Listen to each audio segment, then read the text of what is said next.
ಒಂದು ನೂರಾನಂಗ್ ಅನ್ನುವಂತ ಒಂದು ಚೆಕ್ ಪೋಸ್ಟ್ ನಲ್ಲಿ ಜಸ್ವಂತ್ ಸಿಂಗ್ ರಾಥೋಡ್ ಅನ್ನುವಂತ ಒಬ್ಬ ಸೈನಿಕ ಕಾವಲು ನಿಂತಿದ್ದ. ಒಬ್ಬ ಸೈನಿಕ ಅವ್ನು ಹೇಳ್ತಾರೆ, ಎದುರುಗಡೆಯಿಂದ 300-400 ಚೀನಿಯರು ಆಕ್ರಮಣವನ್ನು ಮಾಡ್ತಾ ಇದ್ದಾರೆ.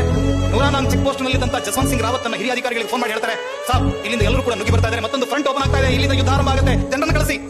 ಹಿರಿಯ ಅಧಿಕಾರಿಗಳು ಹೇಳ್ತಾರೆ, ಅಪ್ಪ ನಮ್ಮ ಹತ್ರ ಕಳಿಸೋದಕ್ಕೆ ಜನರು ಇಲ್ಲ, ಮತ್ತುಗುಂಡು ಇಲ್ಲ, ಒಂದು ಕೆಲಸ ಮಾಡು, ಆ ಪೋಸ್ಟ್ ಅನ್ನ ಬಿಟ್ಟು ಹಿಂದಕ್ಕೆ ಬಂದ್ಬಿಡಬೇಕು.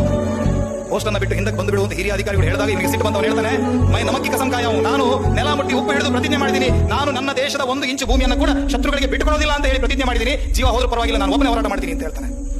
ಆ ಜಸ್ವಂತ್ ಸಿಂಗ್ ರಾವತ್ ಏನ್ ಮಾಡ್ತಾನೆ, ಅಲ್ಲಿರುವಂತ ಎಲ್ಲ ಸತ್ತುಬಿದ್ದಂತ ಸೈನಿಕರ ಕೈಯಲ್ಲಿದ್ದಂತ ಬಂದೂಕುಗಳ ಒಟ್ಟು ಮಾಡಿದ, ಮತ್ತುಕೊಂಡು ಎಷ್ಟಿದೆ ಅಷ್ಟು ಒಟ್ಟು ಮಾಡಿಕೊಂಡ ಆ 400ರಷ್ಟು ದೊಡ್ಡ ಪಡೆಯ ಮೇಲೆ ಒಮ್ಮೆ ಆ ಗುಡ್ಡದ ಮೇಲಿಂದ ಹೋಗಿ ಫೈರ್ ಮಾಡೋದು, ಒಮ್ಮೆ ಈ ಗುಡ್ಡದ ಮೇಲಿಂದ ಹೋಗಿ ಒಮ್ಮೆ ಫೈರ್ ಮಾಡೋದು, ಮತ್ತೊಂದು ಗುಡ್ಡದ ಮೇಲಿಂದ ಹೋಗಿ ಫೈರ್ ಮಾಡೋದು. ಅಲ್ಲಿವರೆಗೆ ನಿಶ್ಚಿಂತವಾಗಿ ಮುಂದುವರೆದುಕೊಂಡು ಬಂದಂತ ಚೀನಾದ ಸೇನೆ ಅಲ್ಲಿ ನಿಂತು ಬಿಡ್ತು. ಅಂದ್ರೆ ಭಾರತೀಯರು ಅಲ್ಲೆಲ್ಲ ಗುಡ್ಡಗಳ ಸುತ್ತ ನಿಂತಿದ್ದಾರೆ, ಎಲ್ಲಾ ಗುಡ್ಡಗಳ ಹಿಂಬದಿಯಲ್ಲಿ ಭಾರತೀಯರ ಸೇನೆ ಸರ್ವಸನ್ನದ್ಧವಾಗಿ ನಿಂತಿದೆ, ನಾವು ಮುಂದುವರಿಯೋದು ಬೇಡ ಅಂತ ಅವರು ಅಲ್ಲೇ ನಿಂತರು. ಬೇರೆ ಬೇರೆ ಕಡೆಗಳಿಂದ ಕೊಂಡು ಹಾಕ್ತಾ ಇದ್ದಾರೆ, ಗೊತ್ತಿಲ್ಲ ಒಬ್ಬನೇ ಹಾರಿಸ್ತಾ ಇದ್ದಾರೆ ಅಂತ ಹೇಳಿ. ಅಷ್ಟೊತ್ತಿಗೆ ಅಲ್ಲಿ ಕುರಿ ಮೇಯಿಸುವಂತ 2 ಹುಡುಗಿಯರು ಬರ್ತಾರೆ. ಒಬ್ಬಳ ಹೆಸರು ಶೈಲಾ, ಮತ್ತೊಬ್ಬಳ ಹೆಸರು ನೂರಾ ಅಂತ. ಆ ಶೈಲಾ ಮತ್ತು ನೂರಾ ಹೇಳ್ತಾರೆ, ಆ ಕುರಿ ಮೇಯಿಸುವಂತ ಮಕ್ಕಳು ಬಂದು ಹೇಳ್ತಾರೆ, ಜಸ್ವಂತ್ ದೇಶಕ್ಕೆ ಬೇಕಾಗಿ ನೀನು ಒಬ್ಬನೇ ಹೋರಾಟ ಮಾಡ್ತಾ ಇದೀಯಾ, ನಾವು ಈ ದೇಶದ ಪ್ರಜೆಗಳಿದ್ದೀವಿ, ನೀನೇನೋ ಚಿಂತೆ ಮಾಡಬೇಡ, ನಿನ್ನ ಜೊತೆ ನಾವು ಇದ್ದೀವಿ ಅಂತ ಹೇಳಿದ್ರು. ಆ ಹೆಣ್ಣು ಮಕ್ಕಳು ಎಲ್ಲೆಲ್ಲೋ ದೂರದಲ್ಲಿ ಬಿದ್ದಂತ ಸತ್ತು ಬಿದ್ದಂತ ಸೈನಿಕರು ಎಲ್ಲೋ ಶಿಬಿರದಲ್ಲಿದ್ದಂತ ಆ ಮತ್ತುಗುಂಡಿನ ಪೆಟ್ಟಿಗೆಗಳಿಂದ ಏನೋ ಸಿಕ್ಕಿದ್ದು ಅದನ್ನೆಲ್ಲ ತಗೊಂಡು ಬಂದು ಇವನಿಗೆ ಕೊಡೋದು, ಇವರು ಮತ್ತುಗುಂಡನ್ನು ತುಂಬಿಸ್ಕೊಳ್ಳೋದು, ಅವ್ನು ಶುರು ಮಾಡೋದು.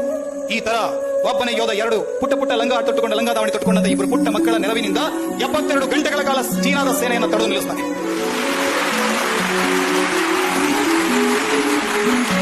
ಈ ಸುದ್ದಿ ಜಸ್ವಂತ್ ಸಿಂಗ್ ರಾವತ್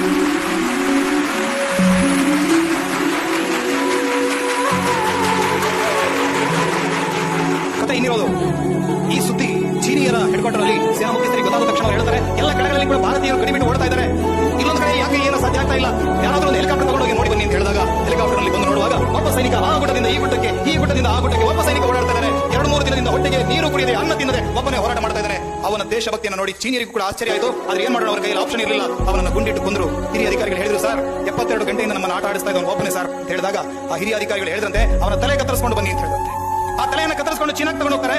ಆ ತಲೆಯನ್ನು ಕತ್ತರಿಸಿಕೊಂಡು ಚೀನಾಕ್ಕೆ ತಗೊಂಡು ಹೋದಾಗ ಚೀನಿಯರು ಅವನ ತಲೆಯ ಅಚ್ಚನ್ನು ತೆಗೆದು ಅದೇ ರೀತಿ ಒಂದು ಕಂಚಿನ ಪ್ರತಿಮೆಯನ್ನು ಮಾಡಿ ಭಾರತದ ಸೇನೆಗೆ ಉಡುಗೊರೆಯಾಗಿ ಕೊಡ್ತಾರೆ. ಹೇಳ್ತಾರೆ, ಈ ರೀತಿಯ 100 ಸೈನಿಕರು ಸಿಕ್ಕಿದ್ರೆ ನಾವು ಇಡೀ ಜಗತ್ತನ್ನು ಗೆಲ್ತೀವಿ, ಇಂಥ ಸೈನಿಕನನ್ನು ಹೊಡೆದಂತ ನಿಮ್ಮ ಭಾರತ ಮಾತೆ ಧನ್ಯಳು ಅನ್ನೋ ಮಾತನ್ನ ಚೀನಾದ ಅಧಿಕಾರಿಗಳು